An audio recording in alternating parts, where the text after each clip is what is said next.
Good afternoon, everybody, and welcome to another edition of Coalitions Getting Coffee during COVID-19.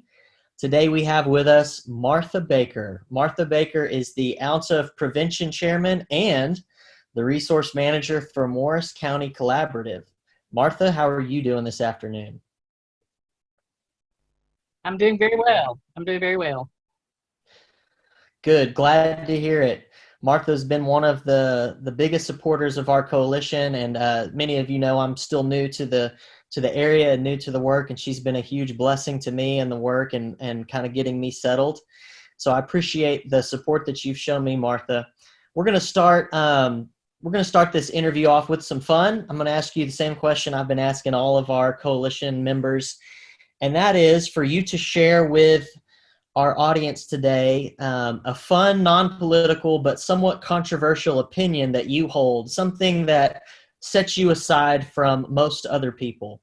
For example, I'll start just to give you a little bit of time to think, but one of the things that makes me unique perhaps is that I don't like carbonated beverages.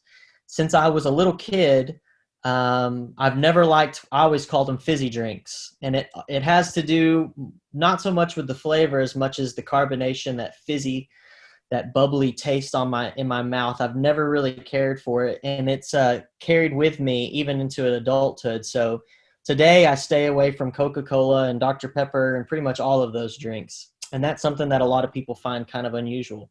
So what about you? What makes you different, Martha? Well, I think everything needs a little bit of hot sauce in it. That life is just better with a little more flavor to it. And so I never understand why someone wants me to turn down the heat on my recipes. Good. You are near and dear to my heart. I also agree that salsa can make everything a little bit better. I'm putting you on the spot here, and you may not have it come to your mind right away, but is there any one particular hot sauce or salsa that is your go-to or one of your favorites? I like the paste, and then I also like when we make homemade. Oh man, homemade. Ooh, sounds so good. Clint's Texas salsa that you can find in Walmart. That's my go-to. It's what I enjoy the most. Very good. So thanks for sharing that, Martha. You're a person that lots of folks know in Northeast Texas. You're a big part of the community work, especially in Morris County, but your work extends beyond that. I just wanted to give you a chance to tell me and the audience a little bit about your personal story and your connectedness to this part of the Lone Star State. Well, I have lived in Texas all my life, but we moved to Dangerfield at age 3. And when you grow up in a community, your passion just increases for those that are around you. And so several years ago, I just felt that I could add to a ministry, and I was already doing the school health advisory and added the Ounce of Prevention. Awesome. So many people know that the coalition that I'm the coordinator for, that we're all a part of, is all about substance abuse prevention for youth. And I'm just curious, where does your passion for youth substance abuse prevention come from? I guess as I worked as a school nurse and I became acquainted with the consequences that some of our teens had faced, in 1987, I started an after graduation program and did it for 10 or 11 years till someone else took over. Just always enjoyed listening to the young people talk about their struggles with preventing underage drinking, and I love being a part of watching their ideas come together. Awesome.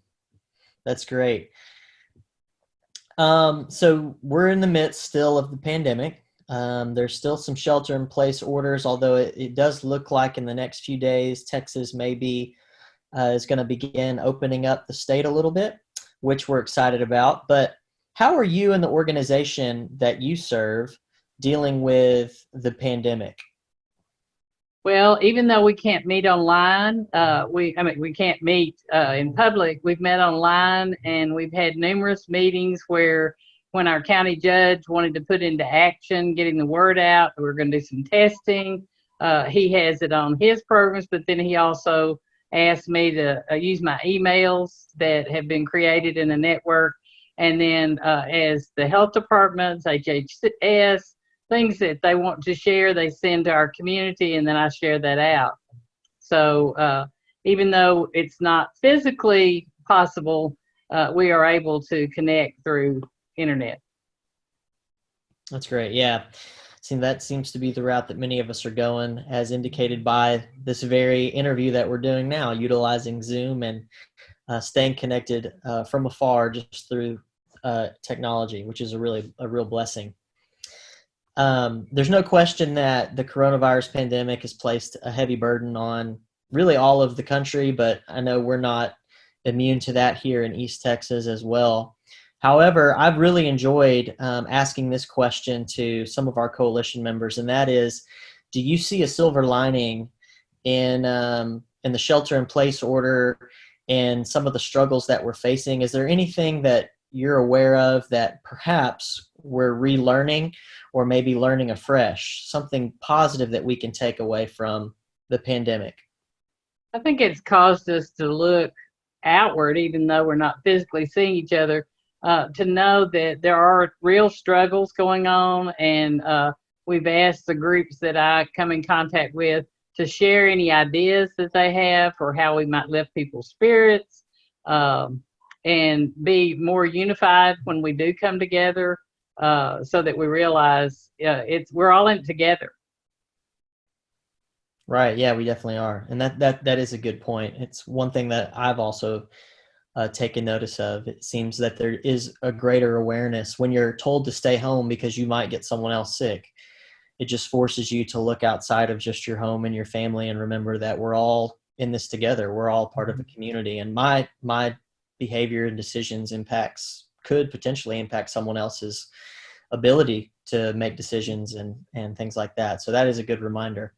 What are you most looking forward to when life finally returns to normal, when Texas is all the way opened and the coronavirus is a thing of the past? What are you most looking forward to when life returns to normal? I'm looking forward to that community connection where we see our family and our loved ones we haven't been able to visit with, and kind of share the good things that we found in this peaceful time, where we were more quiet, and then make some really good goals for what we want to do in the future. Yep. It's a great answer. Great answer. Mine's a little more selfish and vain, and that's just I'd like to get a haircut. So yeah. That's one of the things that I'm looking forward to. Yeah. All right, let's wrap it up. Tell me a little bit about what's in the mug. What you go to? I didn't say some things I'd like to say. Do we have just a minute for that? Oh, yes, absolutely. Go ahead. Well, I wanted to talk a little about ounce of prevention. I have a passion that I would love for the state of Texas to follow this lead. When we set our goal many years ago, it was to bring communities, schools, parents, and business partners together and expand our reach and service to others. Now, that was created in 2007, and how appropriate it is today that we do that. So what we have done is try to get social services such as CPS, APS, MHMR, CASA, 211, all of these connected to where we know more about each other and how we function, so that we function in a better way. And we want to promote community health and connectedness to do that. And part of the school health advisory, and a lot of people don't know there is one, there's 11 components to it. And so it's a great place for the community to become involved in school and in the different events that are happening. And what really motivated me to do this, there was a Dr. Pat Cooper, and he was the superintendent of schools, and he shared statistics I want to share with you because it's so true even today. If children don't come to school ready to learn, they won't finish high school. They will be judged that the public school system has failed. If the public school system fails, then our healthcare, MHMR, and correction systems will fail. If the public school systems fail, then there will be less skilled workers, less productivity, and higher taxes. We've got to change how we do business in the village. So my wrap up on this today is, we thought we would just go about our business and take care of what we wanted, and it was more internal in what we look for. I would ask that our communities look outward. There's a lot of exciting things ahead for us if we can make that connection with each other. Thank you. Thank you. Yeah, absolutely, Martha, and thank you for sharing that with us. Go ahead and take a minute also to let people know how they could connect with you and Morris County Collaborative and Ounce of Prevention and all of that. Take a second to direct people to the right resources. My email address is B as in boy, Baker 554 at AOL.com. And so if you have an idea or something you'd like to discuss with me, you can reach out to me through that, or you can comment on our Facebook page, Ounce of Prevention. I check it often, and it gives people an opportunity to have a place that they can dialogue about things that are needed or might be positively going on in our community.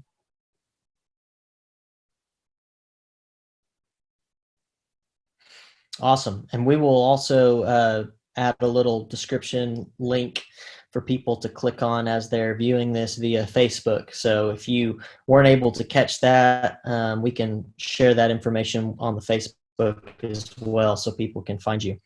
All right. Now let's wrap up the interview. Yes. What you got in, what's your go-to drink right now, Martha? I have tea in here, but most of the time I'll start the morning off with some kind of diet beverage.